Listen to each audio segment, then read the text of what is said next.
Namamıştı Praya Krishna Prasthaya Bhutale Srimati Bhakti Vedanta Swami Niti Namine Namaste Saraswati Deve Gauravani Pracharine Nirvisesha Shunyavadi Pasatsade Shatarine Shri Krishna Chaitanya Prabhu Nityananda Shri Advaita Gadadhar Shiva Shri Gaura Bhakti Vrinda Hare Krishna Krishna Krishna Hare Hare Hare Rama, Rama Rama, Hare Hare.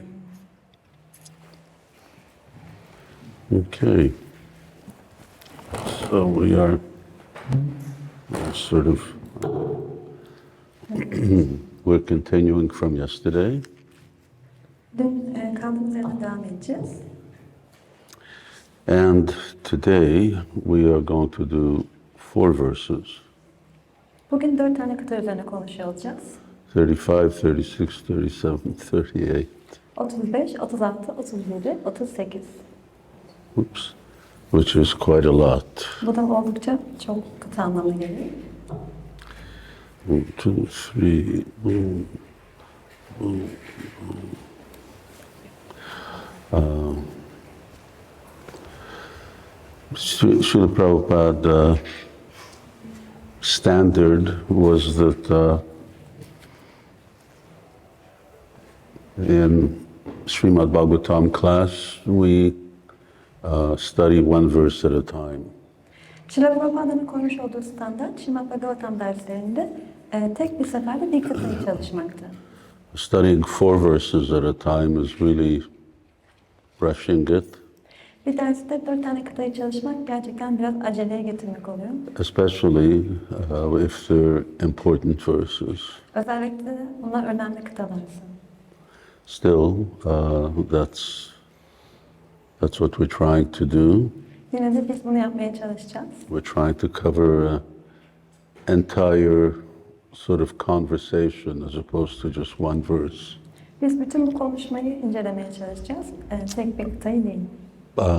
There are many things here that obviously we can't discuss in detail. Burada birçok şeyi çok açık ki ayrıntılı bir şekilde konuşamayacağız. Just because we have a shortage of time. Bu sadece yani zamanımızın az olmasından kaynaklanıyor. And as we were discussing during lunchtime with a devotee, Öğlen yemeğinde bir adamla konuştuğumuz gibi that the real nectar or the real juice comes when you go deeply. derine indiğinizde gerçek nektar ya da gerçekten bir şeyin suyu çıkıyor. So one thing could have been that we study each verse or that we study 1 verse for 3 days. Bu aslında tek bir kıtayı 3 gün çalıştığımızda ancak olabilecek bir şey. Srila Prabhupada would say that devotees should study from all angles of vision. Şrila Prabhupada adananların bütün farklı bakış açılarından bir kıtayı incelemelerini istiyordu. And my godbrother Govinda Swami Maharaj, Ve benim can kardeşim Govinda Svami Maharaj, he would use the example that if you want to collect pearls, then you have to go to the bottom of the ocean. They're not floating on the top. eğer incileri bulmak istiyorsanız okyanusun en derinlerine inmeniz gerekiyordu diyordu. Onlar suyun yüzeyinde yüzmüyorlar. So that the deeper that we go, the more substantial is both most substantial is the content that we acquire and our understanding. Daha derine indikçe hem bizim incelediğimiz konu hem de bizim anlayışımız gerçekten özüne yaklaşıyor konu. So as Krishna concludes Bhagavad-gita, he says, those who study this Bhagavad-gita worship me with their intelligence. Krishna Bhagavad-gita'yı sonuçlandırırken Bhagavad-gita'yı okuyan kişilerin kendisini zekalarıyla ibadet edeceğini söylemişti. Very often devotees ask, well, what's more important, doing service or performing sadhana? Çoğu zaman adananlar bunu soruyorlar. Hizmet mi daha önemli, bir kişinin sadhanasını yapması mı diye. But sadhana is our most important service. Ama sadhana aslında en önemli hizmettir. Other things, generally speaking, are secondary. Genel olarak konuşacak olursak diğer şeyler ikinci bir öneme sahiptir. Jevai Bhāgavata-dharma, we were reading that this is Bhāgavata-dharma, which comprises of chanting and hearing. Bhāgavata-dharma, duymak ve mantrayı söylemektir. So, hearing, studying Srimad Bhagavatam is service. Srimad Bhagavatam'ı duymak ve hizmettir. Indeed, Krishna says, this is worship. It is just like worshipping the deity. Aslında Krishna bunun aynı murtilere ibadet etmek gibi bir ibadet olduğunu söylüyor. So we had incidents in 1976-77 when we were sitting, devotees, this was during Gaur Purnima festival. 1976-77'de Guru Purnima Festivali'nde adananlar oturuyorlardı. Böyle bir olay yaşandı o zaman. And many hundreds and hundreds of devotees were sitting in the temple room. Tapınak odasında yüzlerce kişi oturuyordu o anda. And then Srila Prabhupada was giving class, Srila Prabhupada ders veriyordu. and morning arti, the curtains would open. Ve sabah öğretisi için perdeler açıldı. And then devotees offered their obeisances. Adananlar da hürmetlerini sundular. But several hundred devotees offering obeisances was quite a disturbance. Ama yüzlerce kişinin aynı anda hürmetlerini sunması oldukça rahatsızlık verici bir durum. And Srila Prabhupada said, this is not necessary. Prabhupada da bu gerekli değil dedi. You're already worshipping Krishna and Balaram by hearing Srimad Bhagavatam. Siz zaten Srimad Bhagavatam'ı duyarak Krishna ve Balaram'a ibadet ediyorsunuz şu anda. So you're not doing anything extra by bowing down before them. Ve onların önünde eğilerek daha fazla bir şey yapmış olmuyorsunuz. So this is not only equal worship, but actually it is superior worship. Bu sadece ona eşit olan bir ibadet şekli değil, aslında ona üstün olan bir ibadet şekli. Of all the different limbs of devotional service, chanting Hare Krishna is most important. Adam ve hizmetinin bütün dalları içerisinde Hare Krishna mantrasını söylemek en önemli olan pratik. And how to chant Hare Krishna, that you will learn by hearing from authorities. Ve nasıl Hare Krishna mantrasını söyleyeceğinizi de otoritelerden duyarak öğrenebilirsiniz. So, once again, as we were talking, the importance of Srila Prabhupada's books, Tekrar söylemem gerekirse Srila Prabhupāda'nın kitaplarının öneminden bahsediyorduk. Srimad Bhagavatam and chanting Hare Krishna, they go hand in hand. Srimad Bhagavatam ve Hare Krishna mantrasının söylenmesi hep birlikte ilerlemesi gereken şeyler. If you don't chant Hare Krishna, then you won't really be able to go down in Srimad Bhagavatam. Eğer Hare Krishna mantrasını söylemiyorsanız Srimad Bhagavatam'ın derinliklerine doğru inemezsiniz. And if you don't go down in Srimad Bhagavatam, you won't be able to chant Hare Krishna. Ve eğer Srimad Bhagavatam'ın derinliklerine doğru inmezseniz de Hare Krishna mantrasını söyleyemezsiniz. So the two things are very intrinsically connected. Bunlar ikisi çok birbirlerine bağlılar. Okay, we will chant. Yanastaya naro rajan, Yanastaya naro rajan, na pramadhita karhichit, na pramadyeta karnichit, dhavan nimilya vanetre, daman nimilya vanetre, naskalin na patet iha. na skaren na patet iha. And then you see, O king, Kral is king. Yes.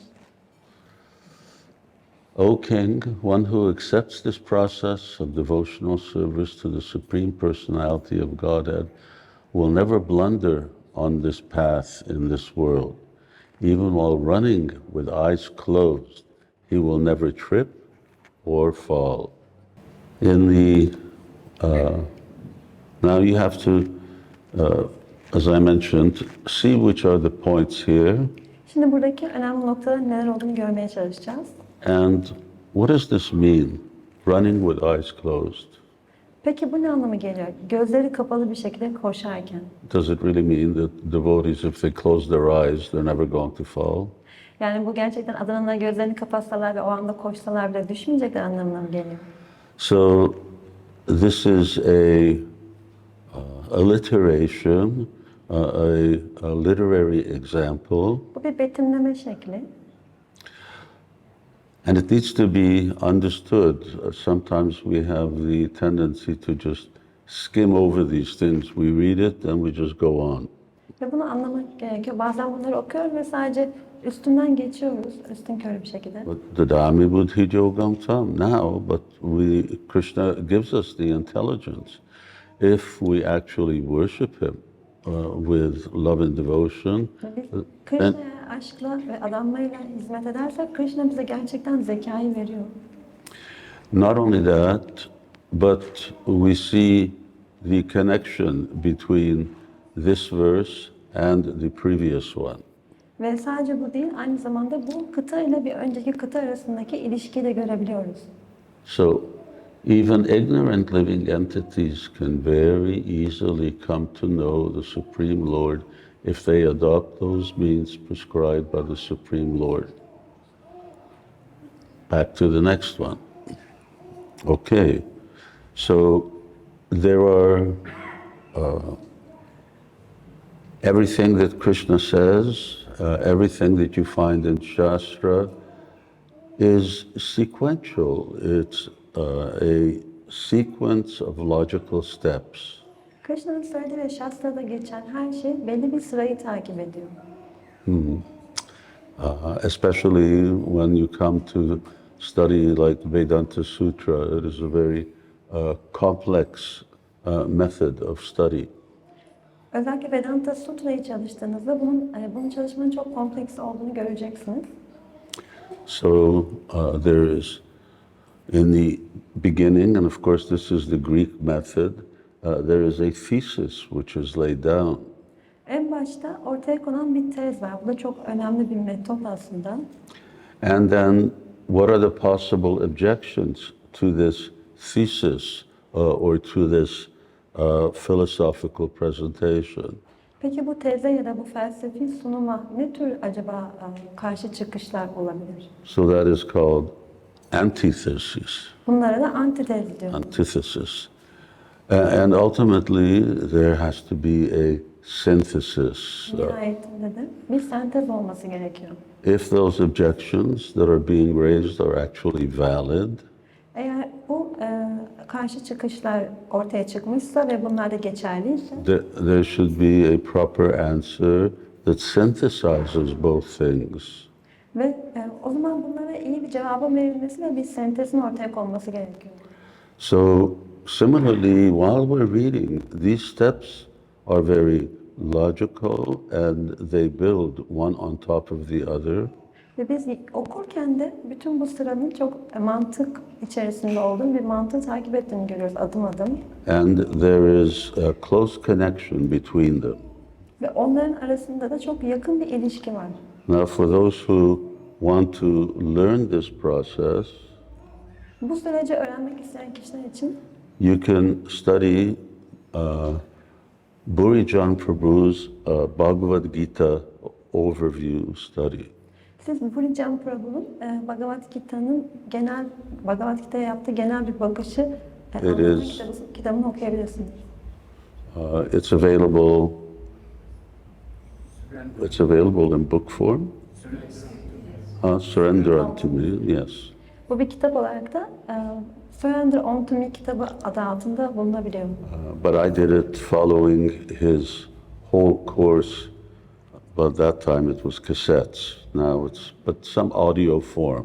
Ben onu ses kaydı şeklinde alınan kasetler vardı. Onlardan dinlemiştim. Bu Very, konuda. very excellent, Harika bir çalışma. which specifically emphasizes the connection between verses, sets of verses, chapters.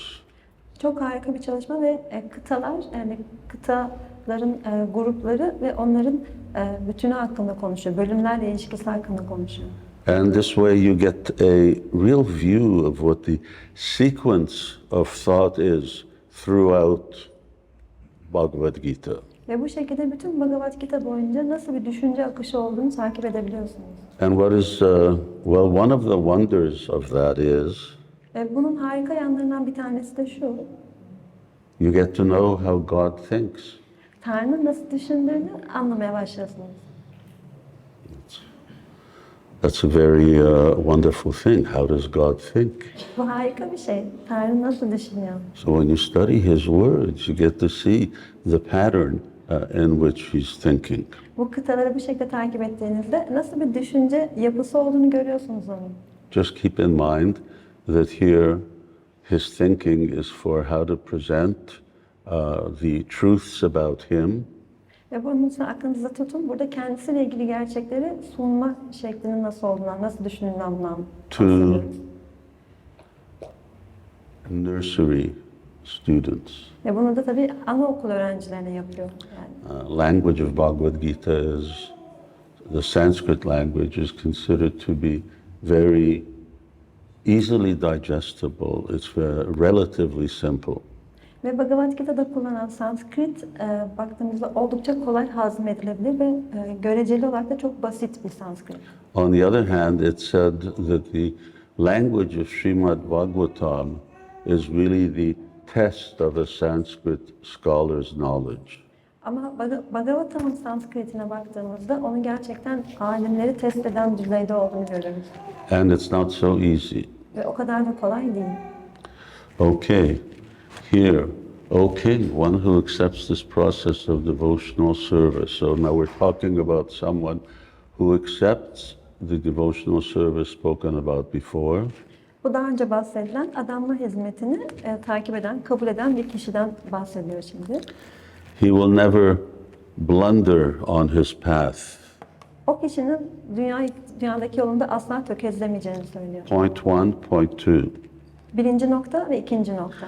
Even while running with eyes closed, Gözleri kapalı bir şekilde koşuyor olsa da he will never trip or fall. o hiçbir zaman sendelemeyecektir veya düşmeyecektir. Okay, so what does it mean to have your eyes closed?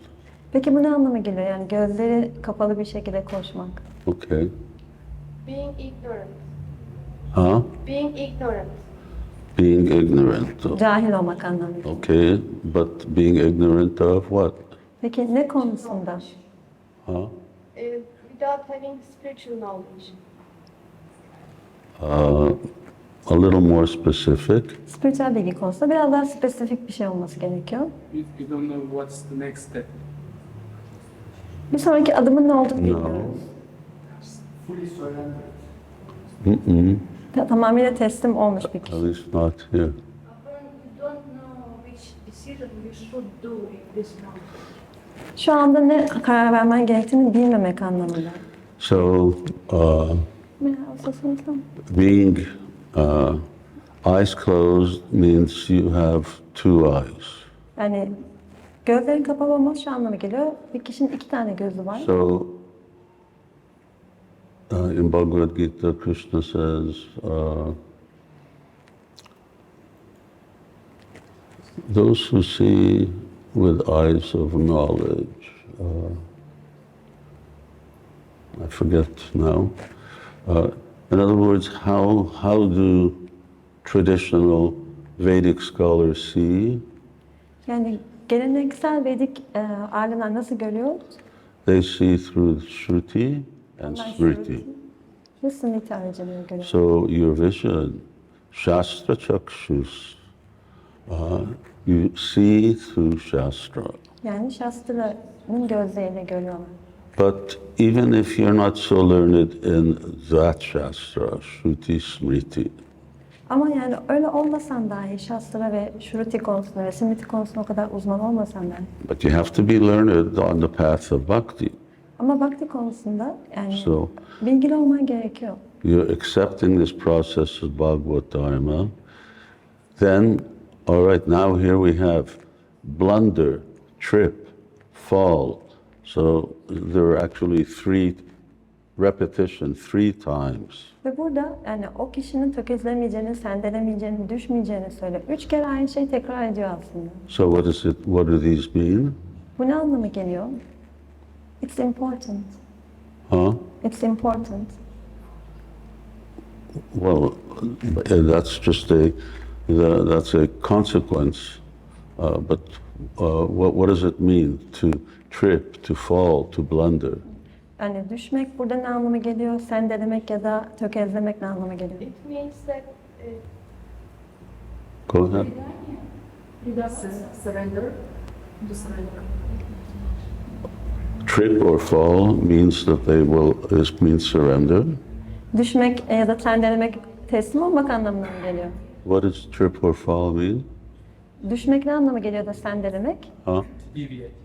Yes, that you will not deviate from the path of truth, Yani gerçeğin yolundan sapmak anlamında. from the Sapmak path of surrender, Yani teslimiyete doğru giden yoldan. obviously from the path of devotional service. Ve tabii ki bu da adamla hizmet yolundan çıkmak anlamına geliyor. So there's no loss. Hiçbir kayıp yok. So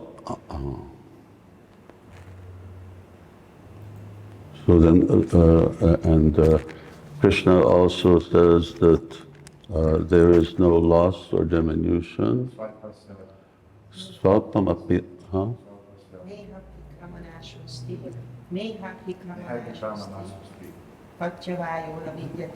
No, no loss or diminution. Svapasya dharmasya tratibhatobaya. Svapasya dharmasya. Everybody's repeating the same verse. There's no loss or diminution.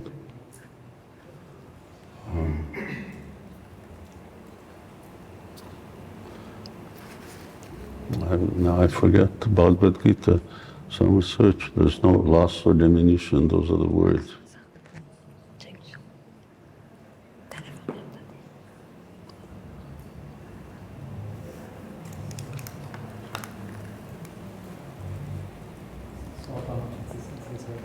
Huh? Huh? That's the verse. Yoga Kshema Bahamyaham, excuse me. Yoga Kshema Bahamyaham. So,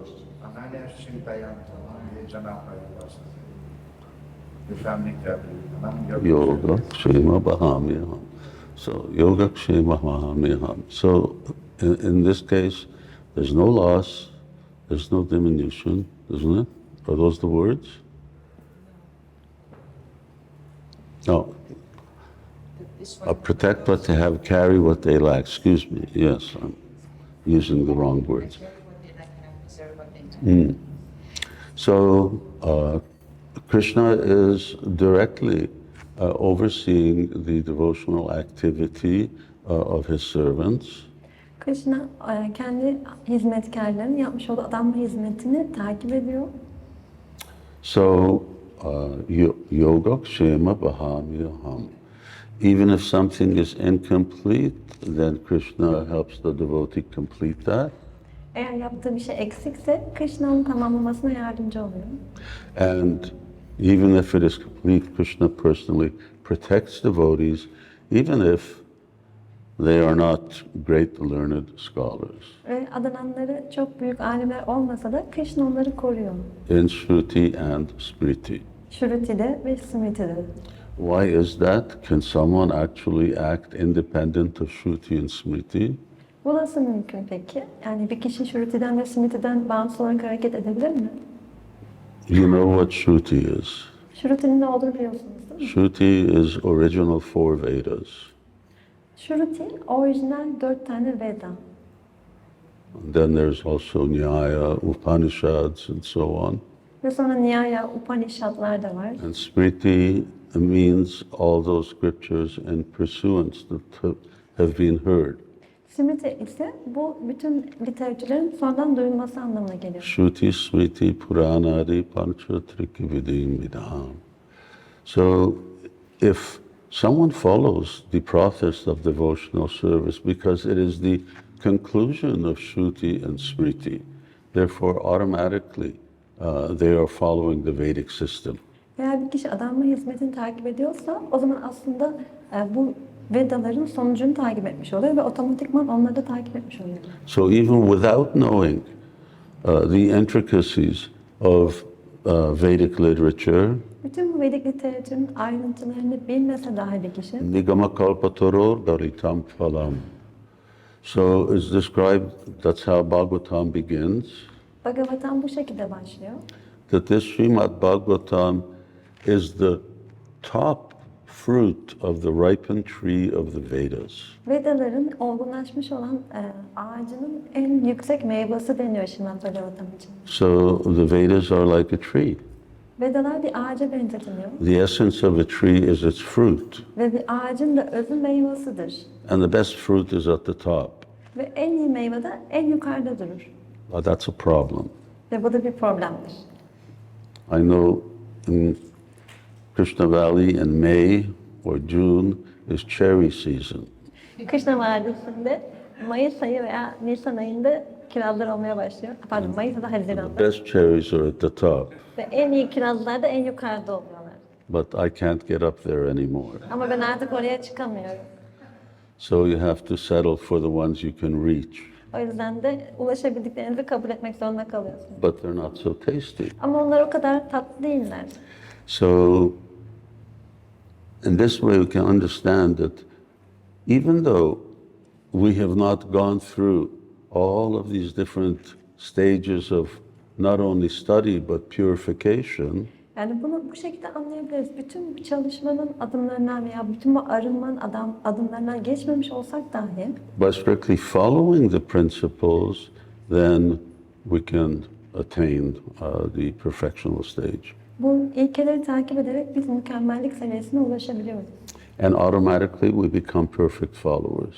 Ve otomatik olarak da mükemmel takipçiler haline gelmiş oluyoruz. Now, for instance, you can talk to some perhaps very learned scholars, Belki çok bilgi sahibi olan alimlerle konuşabilirsiniz. and India they still exist, Ve Hindistan'da da hala böyle kişiler var.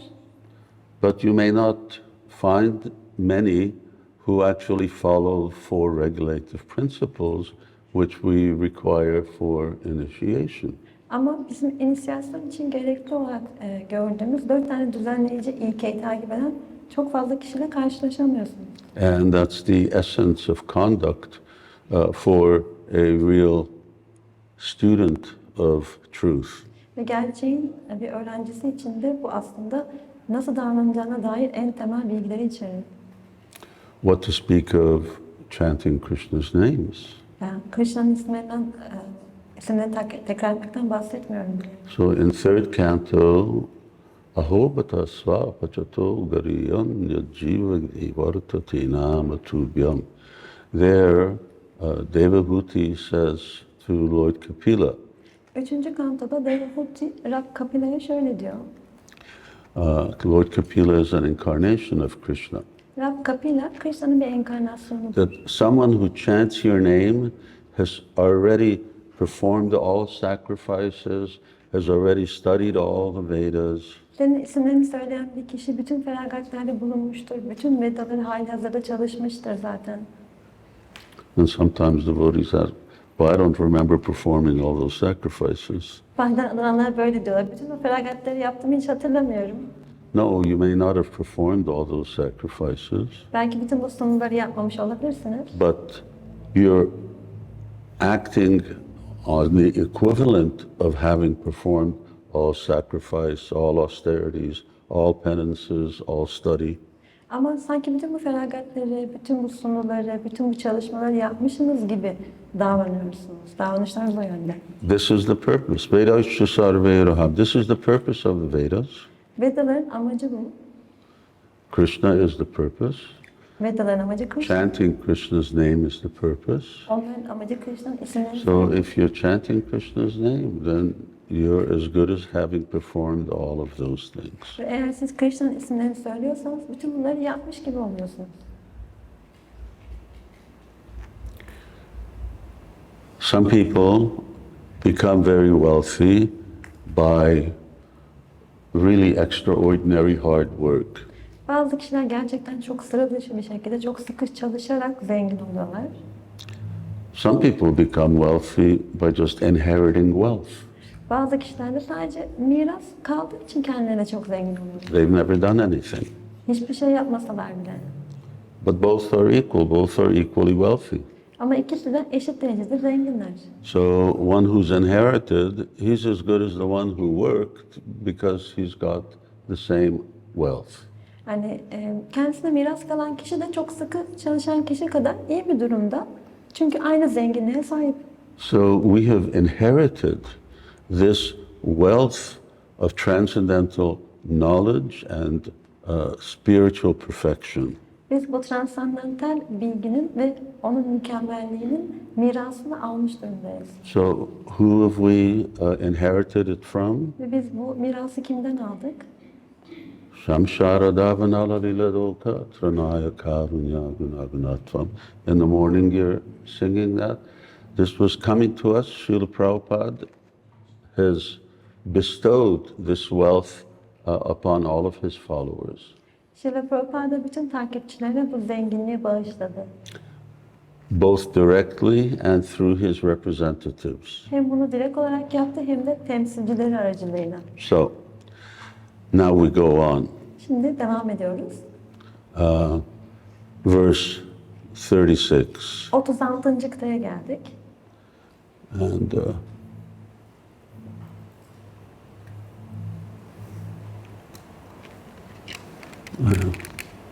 excuse me, I'm just making it larger so I can see.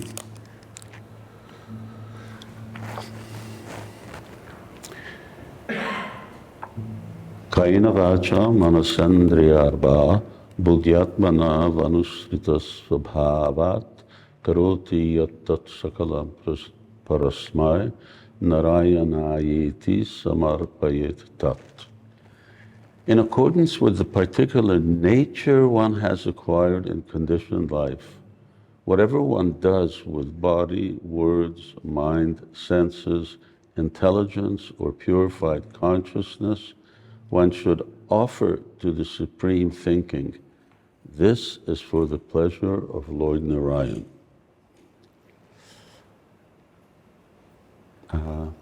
In the verse 35, 35. kıtada I'll just hop back to 35, hop back to 34. yok So- 34'te Ignorant living entities can very easily come to know the Supreme Lord. So, verse 35, this is how easy it is.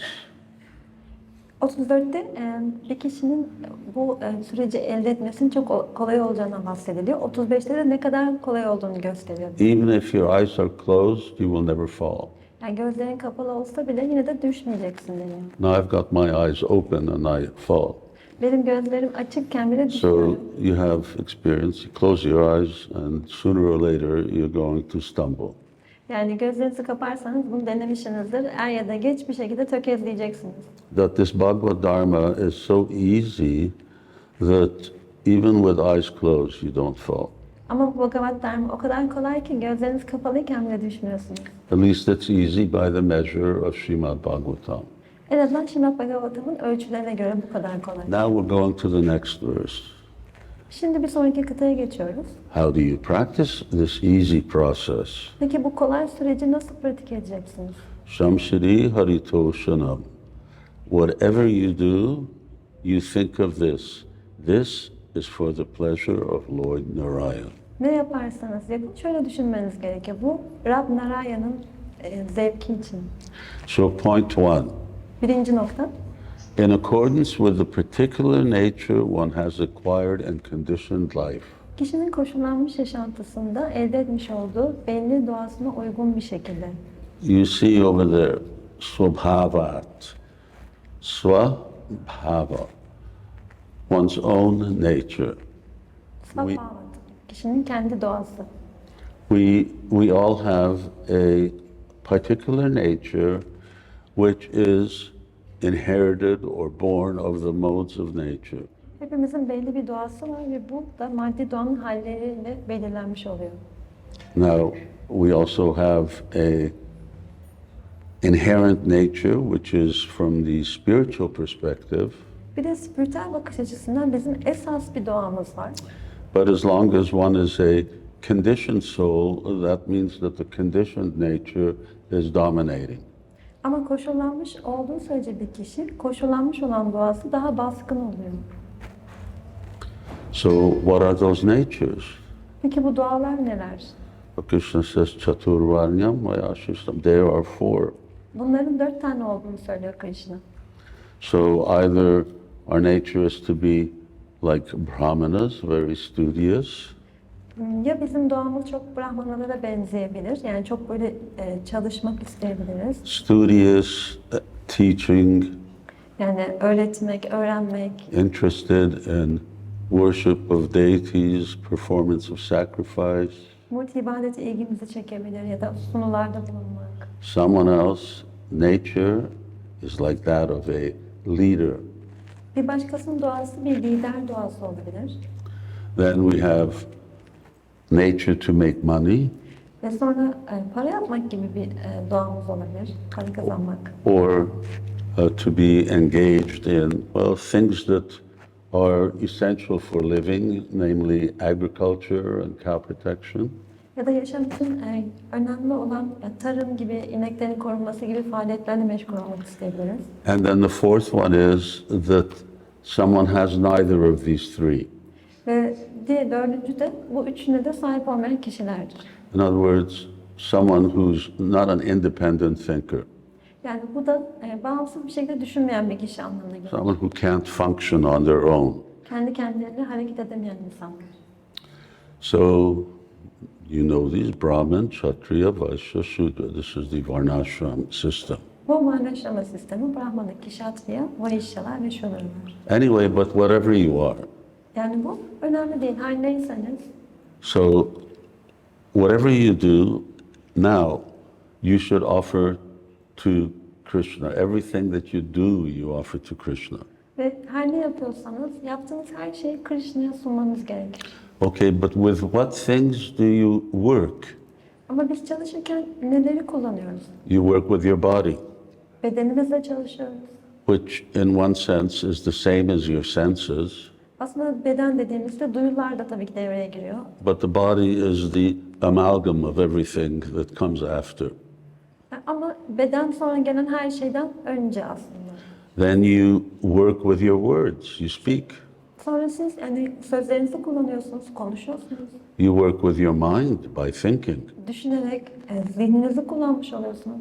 You work with your eyes, you work with your ears, you work with your sense of touch. Gözlerinizle, kulaklarınızla ve ellerinizle, dokunma duyunuzla hareket ediyorsunuz. Ultimately, one works with one's intelligence. Ve nihayetinde de bir kişi zekasını kullanıyor. And over beyond the intelligence, one works with one's purified consciousness.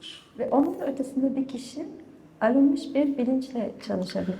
So, to be in a certain state, Krishna also said, Yat karoshi yadasnasi yadjihoti tat kurushva mad arpanam. Do everything as an offering to me. Krishna da bunu söylüyor. Her şeyi bana bir sunu olarak gerçekleştir. So, whether we're working in a well-organized varnashram system, Biz çok iyi organize olmuş bir varnaşlama sisteminde çalışıyor olabiliriz. this varnashram is the actual, when we talk about the International Society for Krishna Consciousness, Biz Krishna bilincinin uluslararası toplumdan bahsettiğimizde what is the society that Srila Prabhupada was thinking of? Srila Prabhupada aslında nasıl bir topluluk hayal ediyordu? Are we a society? Biz bir topluluk muyuz? If you, Toplum muyuz? If you say yes, you have to say, all right, then what's our social structure? Yani eğer bu soruya cevabınız evetse, o zaman bizim sosyal yapımız ne? And what are the rights and obligations that we have? Ve sahip olduğumuz haklar ve yapmak zorunda olduğumuz görevler neler? Who is enforcing those if we don't follow them? Ve biz eğer bunları takip etmiyorsak bunu yapmamızı sağlayacak, bizi zorlayacak kişiler kim? So as yet we look more like a church or a spiritual organization. Biz daha çok bir kiliseye veya spiritüel bir topluluğa benziyoruz. But being a real society with a social infrastructure is quite complex. Ama sosyal yapısı olan bir toplum olmak oldukça kompleks bir şey. For one main reason Bunun da temel bir nedeni var. is that devotees have to be willing to accept it. Buradan adınanların bunu kabul etmeye istekli olması gerekiyor. Because the principles of the tasya kartaramapimam vidya kartaramavayam. So Krishna says, this is the social system I have established. Çünkü buradaki ilke bu. Krishna diyor ki benim oluşturduğum sosyal yapı bu. So Krishna has created the world we live in. Krishna bizim yaşadığımız dünyayı yarattı. He has created all of our bodies. Hepimizin bedenlerini yarattı. Krishna has also created one social structure that works. Ve aynı zamanda da işe yarayan bir tane toplumsal sistem oluşturdu. And it's not fascism or totalitarianism or monarchy or democracy. None of these work. Ama bunlar ve bu da bir faşizm değil, totalitarizm değil ya da demokrasi değil. For instance, Ama hiçbiri işe yaramıyor. in the American Constitution begins that all men are created equal. Amerikan temel yasalarına baktığımızda orada her insanın eşit yaratıldığı yazıyor. This is a real example of what Srila Prabhupada says, that, you know, when you say 1 and 1 is 3, then everything after that is wrong. Bu Şila Prabhupāda'nın verdiği örneğe benzer. 1 + 1 = 3 diye başlarsanız ondan sonra yaptığınız bütün hesaplar yanlış olacaktır. So you say all men are equal, everything after that is going to be wrong. Ve eğer bütün insanlar eşittir derseniz ondan sonra yaptığınız her şey de yanlış olacaktır. All men are not equal. That also includes women. Yani bütün erkekler ya da bütün kadınlar eşit değiller. Does everybody look the same? Herkes aynı görünüyor mu? So we all don't look the same. Therefore, immediately you know that we're not all created equal. Hiçbirimiz birbirimize benzemiyoruz. Bu da yani anında söyleyebileceğimiz bir şey. Eşit değiliz. And neither are people equal in terms of their intelligence, in terms of their ability, in terms of their different habits. Zekaları, yetenekleri ya da farklı alışkanlıkları söz konusu olduğunda da insanlar eşit değiller. Men and women are not equal. Erkek ve kadın birbirine eşit değiller. And all women are not equal. Ve bütün kadınlar da birbirleriyle eşit. And all men are not equal. Ve bütün erkekler de birbirine eşit. Svabhava, they have different natures. Svabhavalar, yani onların farklı doğaları var. And if you study a person's nature carefully, you will see that they fall into more or less one of these 4 categories. Eğer bir kişinin doğasını çalışacak olursanız az ya da çok yani bu 4 tane sınıftan birine girdiğini görürsünüz. So Srila Prabhupada would say, sending everybody to university is an absolute waste of time. Ve Şila Prabhupada diyordu ki herkese üniversiteye göndermeye çalışmak tamamıyla bir zaman kaybı. University is for Brahmins. Üniversite Brahmanlar içindir. It's not for anybody else. Başkaları için değildir. And if you've gone to university, Ve eğer üniversiteye gitmezseniz, I've gone to university also, ben de gitmedim. I know that there's only a certain class of student who really spend their time studying. Yani üniversiteye giderseniz ben de gittim. Yani ve görürsünüz ki gerçekten ders çalışmakla zamanlarını geçiren bir grup öğrenci vardır orada. And the rest of us spent our time with all kinds of social activities. Ve geri kalan öğrenciler de yani biz zamanımızı hep bu sosyal faaliyetlerde geçiriyorduk. Getting drunk in the nearby pub. Yakındaki bir barda sarhoş oluyorduk. and doing so many other activities. Ve buna benzer başka bir sürü faaliyetimiz vardı. Why? Neden? Because we don't belong there. Çünkü biz oraya ait değildik. Those people who study, they're the ones who, very studious students, they belong there. Yani gerçekten çalışanlar derslerini sıkı bir şekilde onlar oraya aitler. Here the real point is, this is for the pleasure of Lord Narayan or Krishna. Ama buradaki önemli nokta bunun Rab Narayan'ın ya da Krishna'nın zevki için olması. So whatever you're doing, you do it for Krishna's pleasure. Ne yaparsanız yapın bunu Krishna'nın zevki için yapın. But that precludes something. Ama bu öncesinde de bir şeye gerekiyor. What does it preclude? Öncesinde ne olması gerekiyor? Okay, you got the answers. We should know what Krishna Huh? we should know what Krishna likes or what he doesn't like. We should know What Krishna likes or doesn't. Yes, exactly. Krishna'nın neyi sevdiğini ya da neyi sevmediğini bilmemiz gerekiyor. So you can't offer to Krishna what he doesn't want. Krishna'ya istemediği bir şey sunamazsın. With a simple example, someone's not a vegetarian. Örneğin bir kişi vejetaryen değilse, So you can't say, all right, I'm offering this to Krishna. hani o zaman neyse ben bunu sunacağım Krishna'ya diyemez o kişi. Krishna says, Patram Pushpam Palam Toyam. He lists the things that he wants and he doesn't list non-veg things. Krishna istediği şeyleri sıralamıştır ve bunların içinde vejetaryen olmayan şeyler yoktur. So that's another reason why we need to study scripture. Yani bizim kutsal metinlere çalışıyor olmamızın da diğer nedeni de budur. Okay, what are the things that govern our entire lifestyle? Bizim bütün yaşam tarzımızı belirleyecek olan şeyler neler olmalı? For instance, in Christian scripture, you have a summary, you have 10 commandments. Örneğin Hristiyanların 10 yemin, 10 emri vardır. But it's rare to find a Christian who even follows those 10. Ama yani bu 10 taneyi de takip eden bir Hristiyanı bulmak çok zordur. What to speak of others? Yani diğerlerini ben hiç bahsetmiyorum bile. So, but they are essential, Ama bunlar çok gereklidir. and out of the 10, well, you're not all Christians, some of you are Christians. Yani siz Hristiyan değilsiniz, belki içinizde Hristiyan So out of olanlar the var. 10, which is actually the most essential? Bu 10 tane içinde en önemli olan ne? Russian devotees? Huh? Don't kill, she says. Do not kill. No. Hayır. What? Love God with all your What? soul. Yes. To love God with all your soul and your might. Bütün ruhunla ve zihninle Tanrı'yı sevmek. That's the primary, and everything else is all secondary. Bu birincil olandır ve onun dışındaki her şey de ikincildir. Anyway, so in order to offer everything for Krishna's pleasure, you have to know what pleases him. Her şey Krishna'nın keyfi için yapabilmek için onu memnun eden şeylerin neler olduğunu bilmeliyiz. What to eat, what to drink, how to be engaged in recreation.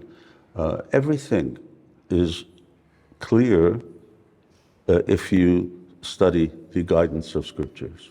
Kutsal metinlerin rehberini takip ederseniz ne yemeliyiz, ne içmeliyiz, nasıl eğlenmeliyiz bunların hepsi çok açıktır.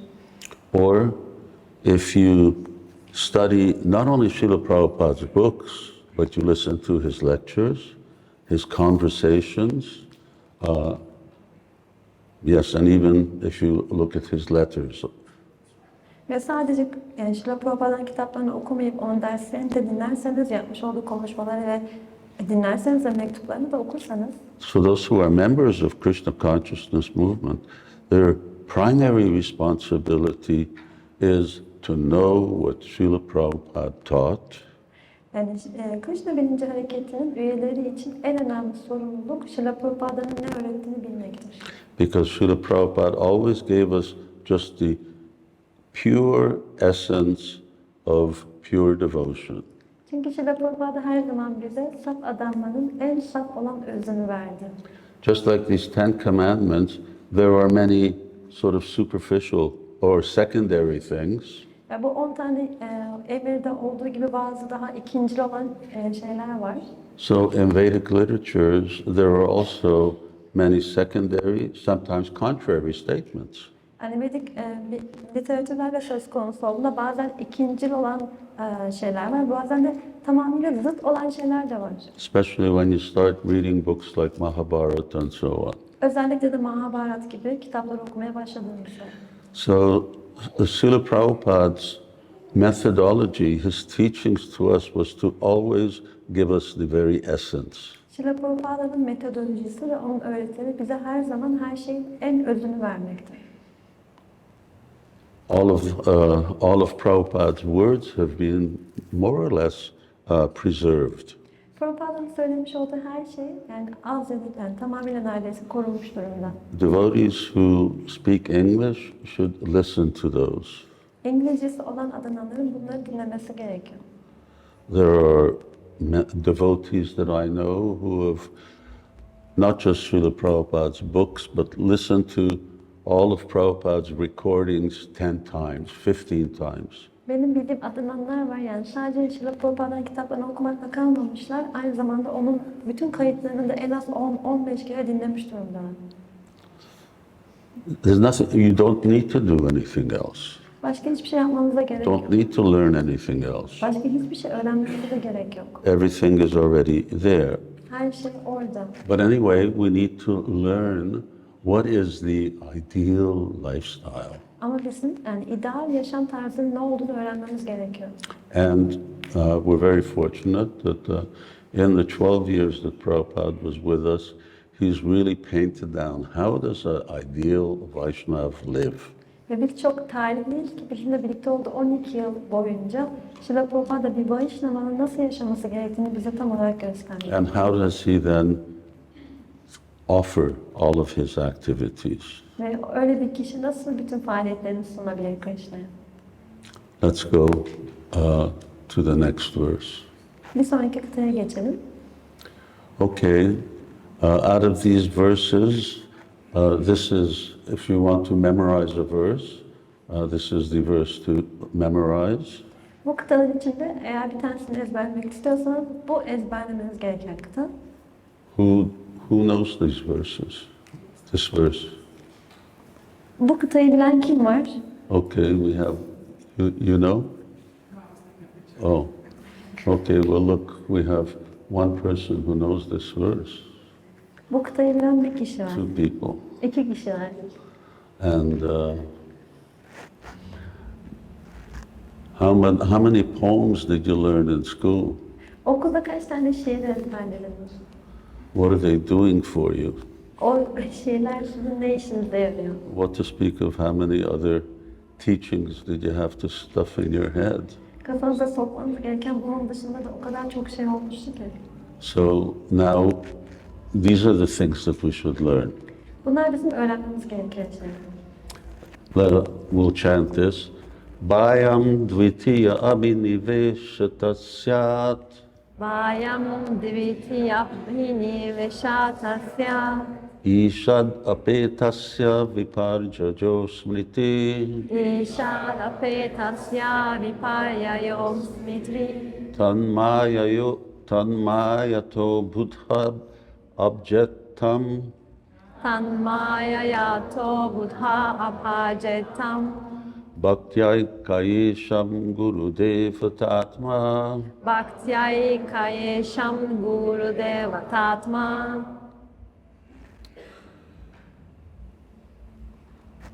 Throughout Srila Prabhupada's books, Şrila Prabhupāda'nın bütün kitaplarında, say for instance Srimad Bhagavatam, örneğin mesela Śrīmad Bhāgavatam'da, we sort of part of a certain type of education bir tür yani eğitimin bir parçası gibi bunların hepsi. where we always get the two opposites. Her zaman iki farklı birbirine zıt görüş oluyor. Do this, but don't do that. Bunu yap ama bunu yapma gibi. If you do this, you get this result. If you don't, you will get the other result. Eğer bunu yaparsan şöyle bir sonucu olacak, yapmazsan da böyle bir sonuç olacak. This contrasting or this polarity which is there. Her zaman böyle bir zıtlık durumu oluyor. İki uç So oluyor. it tells us what to do and what not to do. Bize ne yapmamız gerektiğini ve ne yapmamamız gerektiğini anlatıyor. What is the negative and what is the positive. Olumsuz olanın ne olduğunu ve olumlu olanın ne olduğunu gösteriyor. So up to now we're talking about the easy process of devotional service. Şu ana kadar adanma hizmetinin kolay sürecinden bahsettik. Now we have, in one sense, the opposite of that, Şimdi bir anlamda bunun tersinden bahsedeceğiz. which is a picture of conditioned life. Bu da koşullanmış bir yaşamın resmi aslında. But we also have something else. We also have a picture of why we are conditioned. Ve aynı zamanda bir başka resim daha var burada. Bizim neden koşullanmış olduğumuzu gösteriyor. And if you remember very early on, Eğer hatırlayacak olursanız bundan daha önce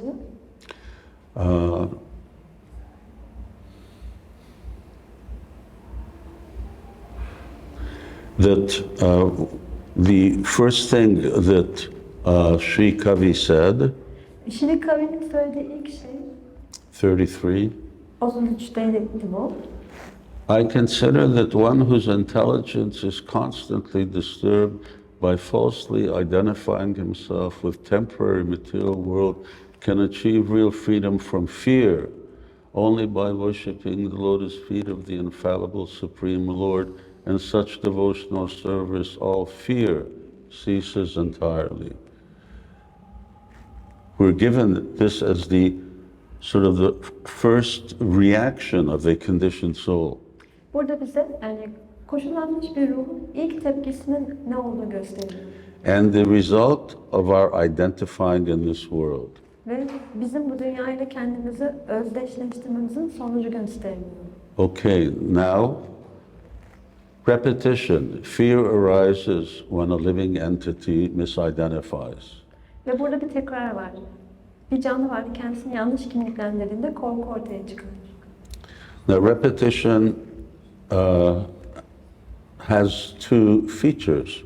Tekrarın iki boyutu vardır, iki özelliği. It can be considered to be a defect of composition, Bazen bir kompozisyonda bir hata olabilir bu. and it's also the best means of education. Ama diğer taraftan da bir kişiyi eğitmenin en iyi yolu olabilir. When a teacher repeats himself, Bir öğretmen kendisini tekrar ettiğinde, because when you only hear something once, then you don't get the message that this is important. çünkü bir kişi bir mesajı sadece bir kere duyduğunda bunun önemli olduğu mesajını anlamayabilir. So this is exactly what we also have throughout Shastra, is repetition and often from different perspectives. Ve bu hep Şastra'da karşımıza çıkıyor. Devamlı bir tekrar var ve farklı açılardan bir şey inceleniyor. In verse 33, fear was due to identifying with the material world. 33. kıtada bu maddi dünya ile kendini kimliklendirmeden dolayı oluşan korkudan bahsedilmiştir. Now, fear arises from what? Şimdi korkunun neden ortaya çıktığı söyleniyor. Huh? Getting absorbed in the material world.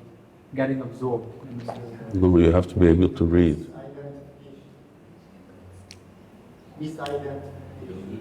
With what? As material body. Yeah, with the body. Bedenle de kişinin kendini yani yanlış kimliklendirmesine. Over and over and over. If you listen to Srila Prabhupada, Prabhupada repeats this over and over again. Eğer Şrila Prabhupāda'yı dinlerseniz, Şrila Prabhupāda'nın bunu tekrar söylediğini duyabilirsiniz. 36. 36. What is the body? Daha yeri. Body, words, mind, senses, intelligence. When we talk about body, we're talking about the gross body, the subtle body, false ego, This is body. Biz bedenden bahsettiğimizde bu ne anlama geliyordu? Bu kıtada görmüştük beden, sözler, zihin, duyular, zeka. Yani biz aslında hem kaba bedenden hem de ince bedenden bahsediyoruz. Bunların tümü bedeni oluşturuyor. So we- Sahte ego. So we see that devotees are often very good at controlling their senses, their external senses, Görüyoruz ki adadanlar genelde dışsal duyularını kontrol etme konusunda çok uzman olabiliyorlar. but they really fall into the trap of identifying with their mind. Ama diğer taraftan da hep kendilerini zihinleriyle özdeşleştirme tuzağına yakalanıyorlar. But it's your mind that has created your body. Ama sizin bedeninizi oluşturan sizin zihninizdir. So identifying with what we think as reality is as defective as identifying ourselves with our gross body. Düşündüğümüz şeyin gerçek olduğunu düşünmek, aynı bu beden olduğunu düşünmek gibi yanlış kimliklendirme. So 37. So here's a real formula for freedom of fear. Burada korkudan özgürleşmenin gerçek bir formülü veriliyor. You want to test whether you're free from bodily identity? Bunu test etmek isterseniz, yani bedensel kimliklendirmeden özgür müsünüz, değil misiniz? You just sit in the dentist chair. Sadece dişçi koltuğuna oturdun. Then you find out real fast Çok how hızlı bir şekilde, realized you are. ne kadar özgürleştiğinizi de çok hızlı bir şekilde görebilirsiniz. Or, anyway, something else which tends to either cause us bodily pain or threatens actually our bodily identity. Yani bu başka bir şey de olabilir. Ya bedenimize acı verebilecek bir şey ya da bizim bedensel kimliklendirmemize bir saldırı. What happens if we lose a member of our family? Örneğin ailemizden bir kişiyi kaybettiğimizde ne oluyor? I lose my husband or wife or my children. Kocamı kaybedebilirim, karımı ya da çocuklarımdan birini. Why am I attached to my children? Neden ben çocuklarıma bağlılık geliştiriyorum? Why? Neden? My child. Yeah. Benim bebeğim, benim çocuğum. There's so many kids all over the world. Dünyada birçok çocuk var. Are we equally attached to them? Onlara da aynı şekilde bağlı mıyız? What makes this one so special? Bizim için bu çocuğu bu kadar özel yapan şey ne? Because it's mine. Çünkü o benim. And if I lose that, Ve eğer onu kaybedersem, then it, you know, when you're studying graphs in mathematics, matematikte grafikleri çalışırken, for instance, in 2 dimensions, you define a point by 2 coordinates. örneğin 2 boyutlu bir resimde, yani 2 koordinat vererek bir noktayı tanımlayabilirsiniz. Or in 3 dimensions, by x, y, z. Ya da 3 boyutlu bir resimde bunu, grafik için bunu, So- x, y, z ile yaparsınız. So you Z ile know yaparsınız. what I'm talking about. Everyone's done this. This is simple. Yani bu bahsettiğim çok basit bir şey, herkes anlıyor sanırım. Okay, but if you take away one of those coordinates, you take away the x, then the identity becomes completely blurred. Ama eğer bu koordinatlardan birisini alırsanız, yani birisi eksilirse, mesela x ortadan kalkarsa, o zaman o kimlik çok belirsiz olmaya başlar. So where am I? Ben neredeyim? So in 3 dimensions, when you only have 2 coordinates, you're no longer a point, you're a line. Yani eğer siz 3 boyutta 2 tane sadece koordinata sahipseniz artık bir nokta değil, bir çizgi haline gelmiş olursunuz. Therefore, and you can't say, I'm here. Ve o zaman da ben buradayım diyemezsiniz. And that becomes, it gives you a very sense of uncertainty. Ve bu da size çok bir emin olmama duygusu verir. Naham deho bhajam niloke. I've lost my house, I've lost my children, I've lost my, who knows, I lost my job. So what have I got left? Yani çocuklarımı kaybettim, evimi kaybettim ya da mesela işimi kaybettim. Peki bana ne kaldı? I can no longer define where I am or who I am. Artık ben nerede olduğumu, kim olduğumu tanımlayamıyorum.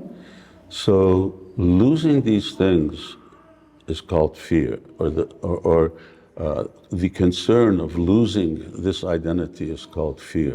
Yani bu şeyleri kaybetme korkusu, kaybetme durumuna, bunu düşünmeye korku deniyor. So to be fearless, we have to learn how to become free of this bodily identity.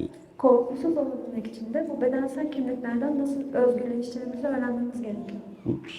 How do you become free of bodily identity? Bedensel kimliklerden nasıl özgürleşebilirsiniz? We identify ourselves differently. We understand our spiritual identities. Yes, someone else was going to? We should learn our real identity. What you say? We should learn We should learn our real identity. What is that? They are soul, they are part of the Yes. Yes, correct. Both are correct. The more that we understand our spiritual identity, the more we become free of bodily identity. Biz spiritüel kimliğimizi ne kadar anlayabilirsek o kadar bedensel kimliğimizden özgürleşebiliriz. The tantric yogis, Tantrik yogiler, Prabhupada gives this example. Prabhupada onların örneğini veriyor. They would go into a crematorium, Onlar bir mezarlığa gidip ölülerin yakıldığı yere giderlermiş. sit on top of the ashes of a cremated person, Ve külleri yakılmış olan bir kişinin o You know- küllerin üzerine otururlarmış. there's part of the body that doesn't burn. Yani bu artık çalışmayan bir bedenin bir parçası aslında. They put that in their mouths, Onu ağızlarına sokarlarmış. and then they meditate, I'm not this body. Ve sonra da ben bu bedenim diye meditasyon yaparlar. Beden değilim diye meditasyon yaparlarmış. So this is how they try to become free from bodily identity. Bu şekilde bir kişi bedensel kimliklerden özgürleşiyormuş o gelenekte. But you can't just negate something. You have to give you have to have something else. There has to be some identity. We exist. Ama sadece bir şey olsun diyerek bir sonuca ulaşamazsınız. Yani bizim bir varlığımız var. Bunu anlamamız gerekiyor. So what are you? Ya biz neyiz? Okay, I'm soul. Tamam, ben ruhum. That's the basics. Bu temel. And what's the soul? Ve peki ruh ne? The part and parcel of Krishna. Soul is Nitya Krishna Das, is Krishna's eternal servant. Ruh da Nitya Krishna Das, yani Krishna'nın ebedi bir hizmetkarı. What kind of servant? Peki nasıl bir hizmetkar? Huh? In other words, there's different layers, there are degrees of understanding your spiritual identity. Yani spiritüel kimliğimizi anlamanın farklı seviyeleri var. And when one comes to the liberated platform, that means Sagunan Samatitaitan, Brahma Bhuyai Kalpate, one is free from the modes of nature. Ve bir kişi özgürleşme aşamasına geldiğinde, yani maddi doğanın hallerinden özgürleştiğinde, Then one understands one's Swarup. I understand fully my spiritual nature. o zaman kişi Svarup'unu, yani tam olarak spiritüel kimliğini anlayabilecek hale gelir. And therefore, Srila Prabhupada always emphasized to us the positive. O yüzden de Şrila Prabhupada her zaman bizim için pozitif olana vurgu yapıyordu. He taught us what the negative is, but his emphasis on practice was always cultivate, learn how to love Krishna. Evet, negatif olandan bahsediyordu ama her zaman vurguladığı şey pozitif olandı ve Krishna'yı nasıl seveceğinizi öğrenin diyordu. Just love Krishna. Sadece Krishna'yı sevin. You learn how to love Krishna, everything automatically is included. Eğer Krishna'yı nasıl seveceğinizi öğrenirseniz diğer her şey buna dahil olacaktır. So anyway, Dvaya, Bhaya, Dvitiya. So this verse is very, very informative. Bu kıta çok bilgi verici. Oh yes, this is half the verse. Bu kıtanın yarısı sadece. I just realized that this is half the verse.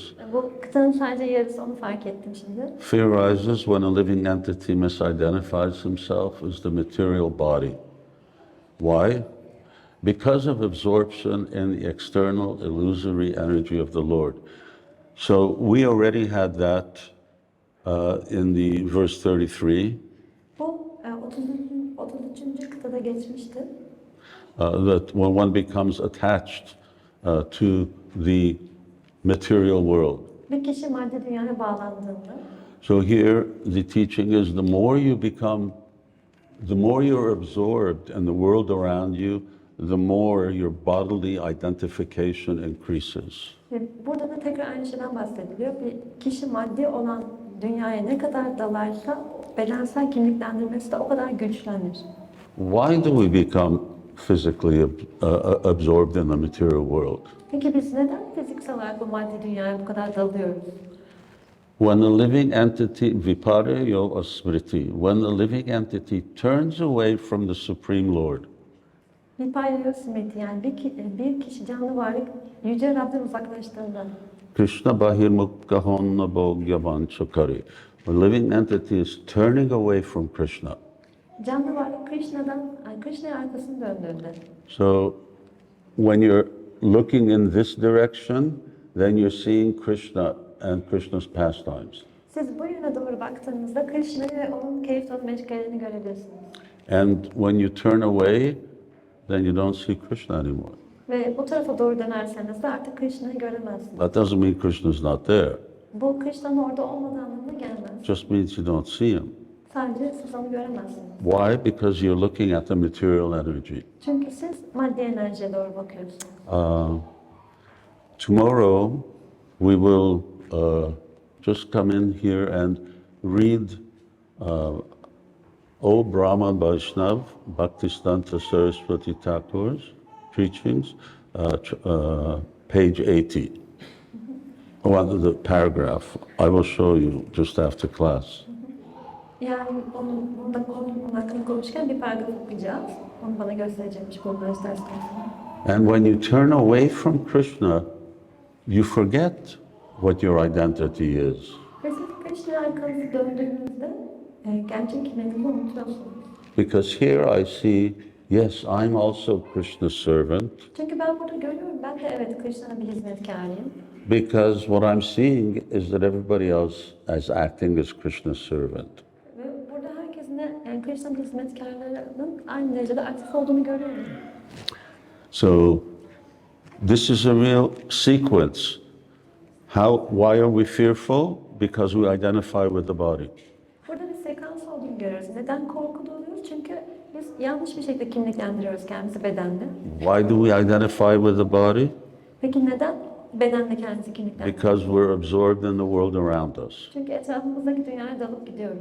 Why are we absorbed in the world around us? Peki neden etrafımızdaki dünyaya bu şekilde Because we kapılıyoruz? have turned away from Krishna. Çünkü Krishna'ya arkamızı döndük.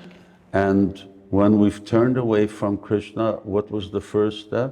Ve Krishna'ya arkamızı döndüğümüzde attığımız ilk adım neydi? We forgot who we were, therefore we identified with the world and the body. Biz kim olduğumuzu unuttuk. O yüzden bedenimiz ve etrafımızdaki dünyayla kendimizi kimliklendirdik. Next.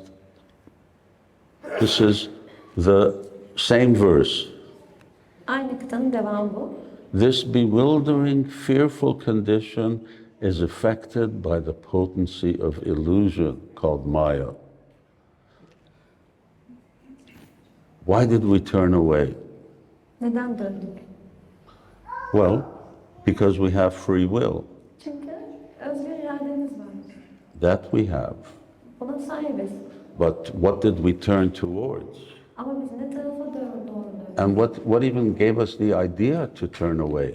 Ya da bizim bu şekilde arkamıza dönme fikrini bize veren şey ne oldu? The bewildering, fearful condition by the potency of illusion called Maya. Bu korkutucu, şaşırtıcı durum Maya adı verilen yanıltıcı güç tarafından etkileniyor. So you can just read this verse, Siz bu kıtayı okuyabilirsiniz. but if you study it, you will see a sequence of very important steps. Ama eğer bunu çalışacak olursanız, inceleyecek olursanız burada bir sekans olduğunu ve çok önemli adımlar olduğunu görürsünüz. Okay, so up to now this is all gloom and doom. Don't gloom and doom. It's all negative. Evet, şu ana kadar hepsi karanlık. Karanlık yani. So are we going to get discouraged? Are we going to get discouraged? Sorry. Are we going to get discouraged? Evet. Trust Biz me. bundan cesaretimizi yitirecek miyiz? No. Therefore, now here comes the positive. Ve bu yüzden de şimdi olumlu olan kısım geliyor. How can we, in our current stage, counteract this? Biz şu anki bulunduğumuz durumda buna karşı nasıl bir An intelligent person, tepki geliştirebiliriz? now this is what intelligence is. Here's the definition of intelligence. Burada aslında zekanın tanımı yapılıyor. Intelligence doesn't mean that you figured out a new way to blow up the world. Yani dünyayı yok etmek için yeni bir yol bulmak anlamına gelmiyor zeka. Should engage unflinchingly in unalloyed devotional service of the Lord. Zeki bir kişi kendisinin hayat ve ruhu olarak kabul edilir, ibadet ederek hakikati bir manevi öğretmeni tercih eder. Repetition. Burada tekrar var. Every verse, repeating the same thing, engage in devotional service of the Lord. Her kıtada aynı şey tekrarlanıyor. Rabbin adam ve hizmetiyle meşgul olmak. How? Nasıl? Under the guidance of a bona fide spiritual master. Manevi bir öğretmenin rehberliğinde, gerçek bir manevi öğretmenin rehberliğinde. Okay, so here again there's a sequence. Burada tekrar bir sekans olduğunu görüyoruz. Engage, and it's certain type of devotion unflinchingly. Ve burada belli bir adamdan bahsediyor. Asla Unflinchingly and pure devotion. hiç yani sapmayan ve saf bir adamdan bahsediyor. Not mixed devotion, but pure devotion. Yani karışık bir adamla değil, katışıksız bir adamla. It's tough, you know, that we got a band on one side, we got kids on the other side. Bu oldukça zor oluyor. Bir tarafta müzik grubu var, diğer tarafta çocuklar var. I'm talking to the mothers with the kids. Yani çocuklara ve annelerine sesleniyorum. So engage in bhakti Bhakti ile meşgul olmak, under the guidance of the guru. bir gurunun What is the relationship with guru? Guruyla olan ilişki nasıl olmalı? Accept as your worshipable deity Onu kendinizin ibadet edilişi murtisi olarak kabul etmelisiniz. and very life and soul. Ve hayatınızın her şeyi olarak. Guru Devatatma. Guru Devatatma. Well, this is Srimad Bhagavatam. Bu Şivaram Bhāgavatam. Sometimes some people advocate that we shouldn't put too much emphasis on guru, Bazıları guruya çok fazla vurgu yapmamamız gerektiğini söylüyorlar. Bunu Or- söylüyorlar. or that we should only have faith in Srila Prabhupada. Ya da sadece Şila Prabhupāda'ya inanç geliştirmeliyiz diyorlar. But this is what Bhagavatam says. Ama Bhagavatam'da söylenen şey bu. And this is not the only place it says it. Ve yani bu söylendiği tek yerde burası değil. It says it everywhere. Her yerde söylenen. Spiritual master is worshipable deity.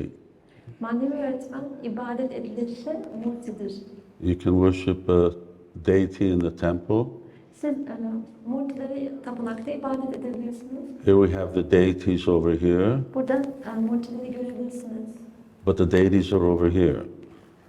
Ama aynı zamanda burada da. They're not outside the building. Yani binanın dışında değiller. So how do you worship them when you're outside the building? Peki bu binadan çıktıktan sonra onlara nasıl ibadet edeceksiniz? Or wherever they may be. Ya da her nerede? So you worship them through the spiritual master. Siz onlara manevi öğretmen aracılığıyla ibadet etmeye devam ediyorsunuz. Sakshad Hari Tvinasamasta Shastra. So just see how much emphasis is being placed here, the worshipable deity. Yani burada ne kadar büyük bir vurgu yapıldığını görüyoruz. Sanki bir adam, yani murtiye ibadet eder gibi deniyor. Devatatma, he's the God of your heart. Devatatma, o sizin kalbinizin tanrısı. Therefore Prabhupada uses this word life and soul. O yüzden de Prabhupada bu kelimeyi kullanıyor. Yani hayatımızın her şeyi. This translation you find in Chaitanya Charitamrita, I think, or elsewhere in his commentaries. Chaitanya Charitamrita'da veya açıklamalarda da bu sözcüğü tekrar kullandığını görebilirsiniz. So I'm going to stop here and continue with this verse tomorrow. Şimdi burada bitireceğim ve bu kıtayla yarın Not devam Monday. edeceğim. Monday. Pazartesi günü Well, devam maybe edeceğim. tomorrow. We have a class tomorrow. Belki yarın da yapabilirim çünkü bir ders vereceğim. I do have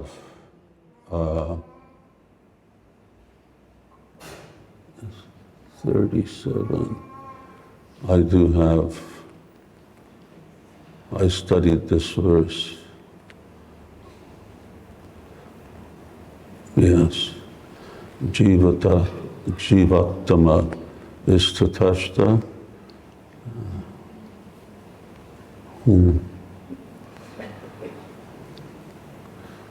Anyway, so many. This verse, all acharyas comment on, quote repeatedly over and over. Bu kıtayı birçok her acharya neredeyse tekrar alıntılıyor, üzerine açıklamalar yapmış durumdalar. And yes, tomorrow we'll continue. We have a class. What are we going to talk about? Sınıfta da bunu konuşmaya devam edebiliriz. Ne konuşacağız ki? So thank you all very much. Hepinize çok teşekkürler. I get very excited when Çok heyecanlandım. we go along. Always how wonderful this book is, Her zaman bu kitabın ne kadar harika olduğunu görerek şaşırıyorum. and how wonderful these verses are. Bu kıtaların ne kadar harika olduğunu görüyorum. Maybe it would have been good that for 3 days we just study this verse. Belki 3 gün boyunca sadece bu kıtayı çalışabiliriz. Yeah. Anyway, other devotees can do that for themselves. Yani adınanlar da bunu kendileri de yapabilir. Okay, thank you all very much. And Srila Prabhupada ki jai, Hepinize çok Srimad Bhagavatam ki jai, Shri Gaur Nitai ki jai, Jai Nitai Gaur Premanandi. Hey, Şivaram Svami Maharaj ki Hare Krishna.